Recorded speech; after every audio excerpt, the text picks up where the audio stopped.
Okay, magandang umaga po sa inyong lahat. Ako po si Dominador Nasino ng Barangay Bantog.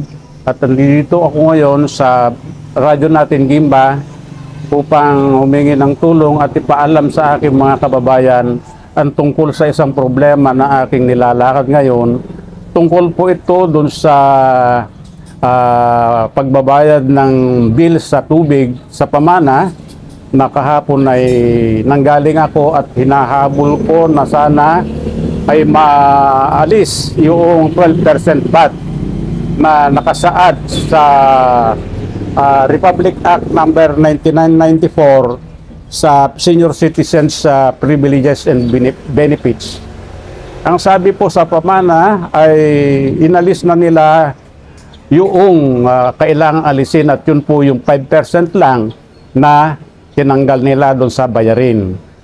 Ang ikinukan ko po tumihingi ng tulong dito sa radyo natin ay maipabatid sa lahat at sa pamana na yung pribilehyo ng senior citizens ay hindi po naaalis. Yun po yung 12% VAT na yun ang hinahabol ko po.